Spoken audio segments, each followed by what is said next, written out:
Hello, gentlemen. Welcome back to the Rival Recap Show. We're here to talk Gentlemen's Club football all day, all the time. And it was an interesting week 6, I guess you could say. It was an all right one, just a decent one. A few guys are clearly separating themselves in this league in a positive way and unfortunately in a negative way. I got a good long 20 to kick off the show. We got NFL didn't release this fucking Instagram thing that Charlie brought my attention to last week yet for week 6. I'm recording this on Tuesday, pre-waivers. You guys might even be watching this on Tuesday, pre-waivers, if I decide to put it all together and upload it tonight. But Tyreek Hill, 41-yard touchdown? Does that seem like it's the longest? It just seems a little silly. But if that's the case, James Ortiz is paying Tony Marullo. If that's not the case, audit me / wait for the NFL Instagram post to come out and James Ortiz can pay that person. But it might actually be Tony, 41-yarder. We got a stat request today, a doozy of one, actually a very good one.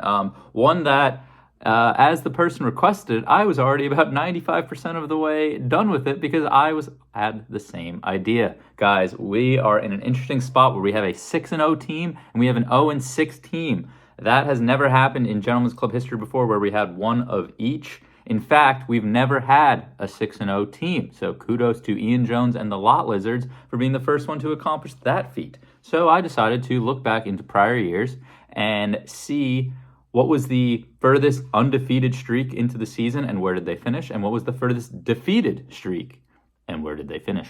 So we'll start 2022 and we'll work our way backwards, right? Where do you guys want to start from the beginning? Let's start from the beginning. 2016, Kevin Lamb started 5-0, ended up finishing in 4th place, made the playoffs. Worst record that year, Tony Marullo, 0-6. Guess what? He finished dead fucking last, and he lost the toilet bowl. 2017, Eric Olson and Christian Borelli both started 5-0, and they finished number 2 and number 3, respectively, in the regular season standings, with Mr. Christian Borelli winning the ship that year. Worst team in 2017, Brian Marsh.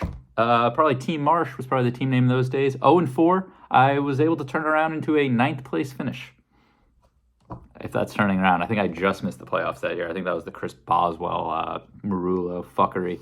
2018, we had two teams get off to a 3-0 start. That was as far as it went that year. 3-0. Sedano and Borelli. Sedano managed to pull a 4th place finish, but if you guys remember the 2018 Borelli team, he finished in 10th place after he was like 3rd overall in points for, but everything worked against him that year.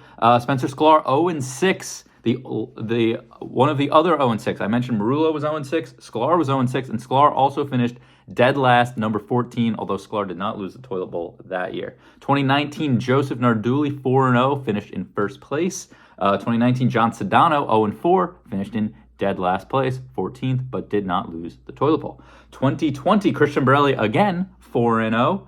And he finished in 3rd place that year in the regular season standings. Eric Olson, 0-5 in 2020. This was the horrific Eric year. Finished in dead last. You guessed it, 14th place. However, did not lose the toilet bowl. 2021, Matt Lynch and Joe Narduli, each going 5-0. And Lynch getting 3rd place and Joe getting 1st place in the regular season standings. And Mr. Ortiz, 0-3. 0-3 was as far as it went that year, and he managed to pull together a 10th place finish.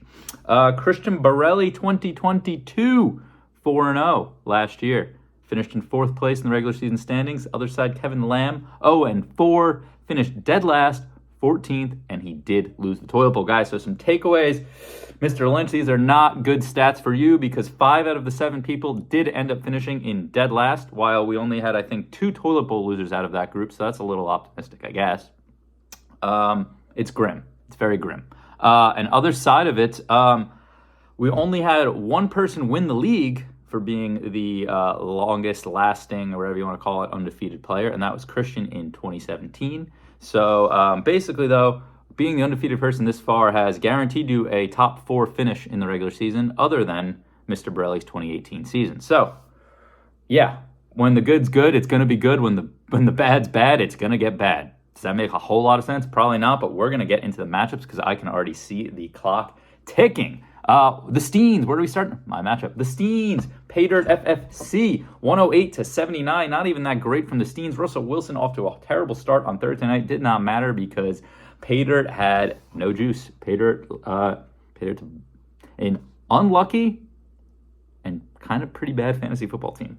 I will leave it there. I don't want to bash on Mr. Lynch any further, but like a guy like Gabe Davis, who's been putting up like between like 15 and 18 points a week, goes for 3. Dallas Goedert's been okay. Tutu Atwell ain't a starting fantasy player.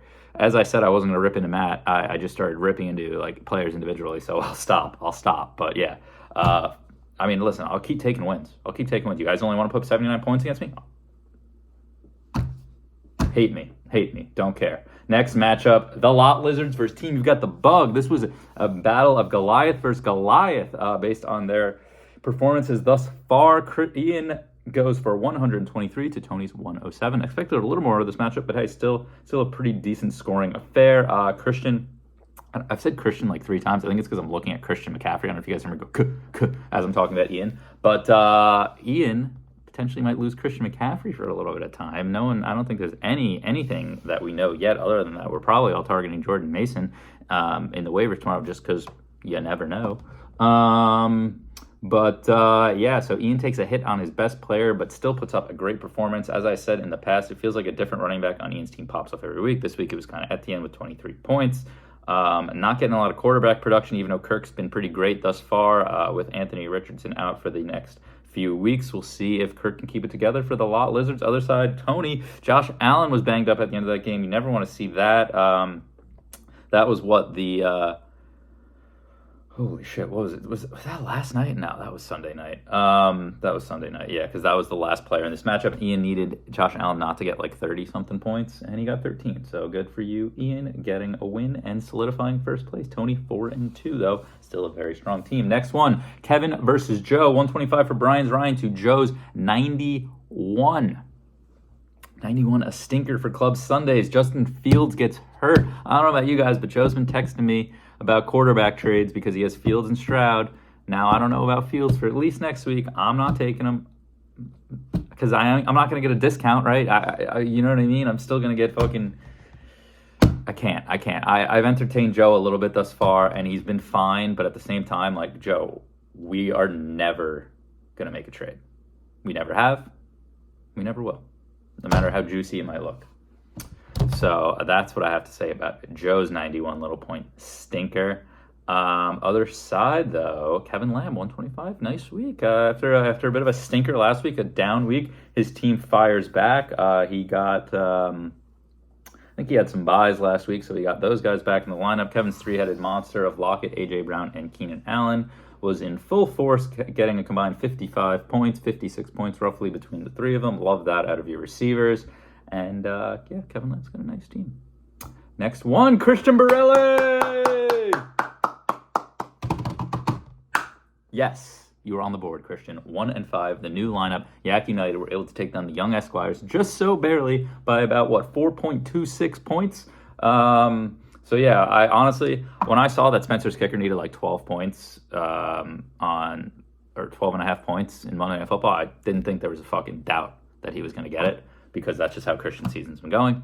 But nonetheless, Christian gets his first win, 117, looking decent, and he had nothing out of his flex. Christian throws like a Brandon Cooks and Ezekiel Elliott in there. He's got 128, 135 points. We're like, whoa, where's this resurgence coming from? So hey, it looks nice. I think Deontay Johnson might be coming back next week, so that might solve your flex problem. Ramondre finally having a nice week since you've acquired him, 18 points. Pittman, Waddle, a lot of just quality performances out of Christian, guys, and it's got to feel good for Yak United to finally get their first win. Next one-wise, we got Charlie against Eric Olson. Eric Olson, 1-5, 98 points. Oh, it doesn't look good. It really doesn't. And you know what? He's got some good... his running backs are atrocious. I think Eric's probably got the worst running backs in the league, and I'm sure he knows it. Everything that could have gone wrong for Eric running back-wise seems to have. And he's basically got a collection of, waiver wire running backs, I guess. It would be a nice way to put it. Justice Hill, not like the number one in Baltimore. You never know when he's going to have a good game. Deontay Foreman, Chicago's a fucking wreck. Jalen Warren and Najee are just, in Pittsburgh. Roshan Johnson, he's got the other Chicago, as I said, a wreck. So Deontay Foreman and Roshan Johnson. Maybe when Roshan's healthy, you go Roshan.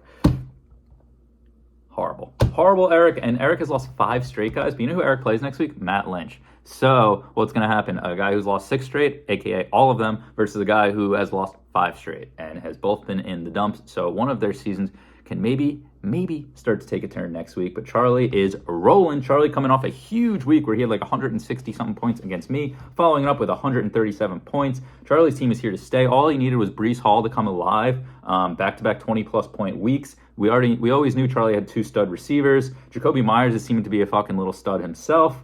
And yeah, I mean, Charlie's a force to be reckoned with, guys. Next matchup, it's getting a little long. We got another stinker bowl. Sedano, you're winning stinker bowls back-to-back weeks. And people are talking about my luck. How about this? 88-64. Sedano has just won back-to-back weeks where he scored 88 points and 78 points last week. He even pointed out that his leading scorer was his kicker. And he still beat Ortiz because you know why? Ortiz's team looked fucking horrible, guys. How many times have I been saying it on this program that Ortiz's team is not that fucking good?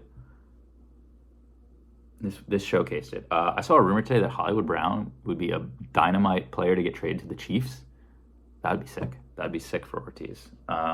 Jerry Jeudy still just gives this man problems. He saw the Steve Smith thing on Thursday Night Football. Myself, Ian, and Ortiz watched Thursday Night Football together. And he saw the Steve Smith fucking Jerry Jeudy thing and was like, I need to start him. He's just a jag.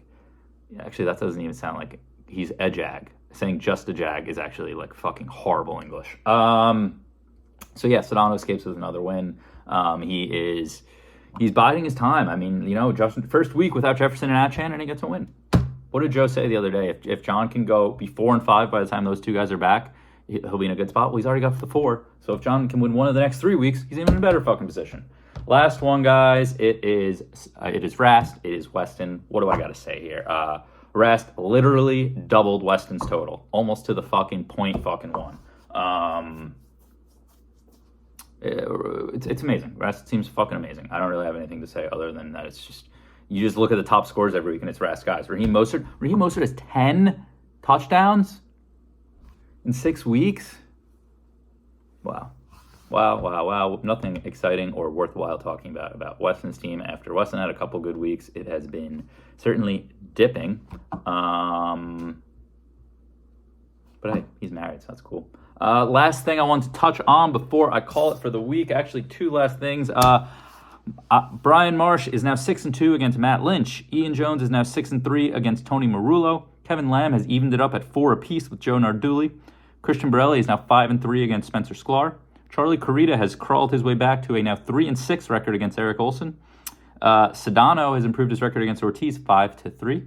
And Mr. Rast is coming back against Weston in the, I don't know what to call this one other than it's just going to have the least history. But 2-3. 2-3, Mr. Rast. I guess all of Rast's matchups have the same fucking history of like five matchups. But Rast is now 2-3. Last thing, kickers, huh? Kickers were a hot topic in the group this week. I don't know if anyone's even still watching at this point, but I think Charlie fucking hit the nail on the head, and I was like formulating the thought or like the message, and Charlie just like fucking knocked it out of the park, in my opinion. Oh my God, Harrison Butker had the most points in that NFL game. Shouldn't he have the most fantasy points? Is that a no fucking brainer? Are you serious, Eric? Come on. Like there was 1 touchdown in that Chiefs fucking Broncos game, or two touchdowns, and Harrison Butker had like 4 or 5 field goals. Like he should have the most fantasy points, should he not? It sounds like your problem's more with the NFL and not with our fantasy scoring system. To take them out would be fucking nonsense and remove the beautiful, beautiful fucking randomness and luck that goes into this game. With that, guys, thank you. Have a beautiful night. Emergency. We have an extra stat request. I repeat, an extra stat request. You guys are not done with me yet, I must say.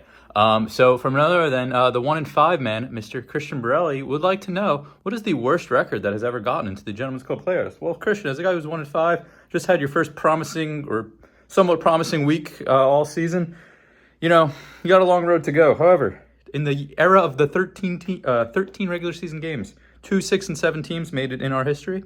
And just 2 years ago, when we switched to the 14-game format, 2 6-8 teams made the playoffs. However, just last year, 3 6-8 teams missed the playoffs. So, yeah, 6 is the minimum. 7's about a 95% lock. 8's a lock. With that, I hope you guys have a great week. and I'll probably be going to get a haircut soon. Thanks.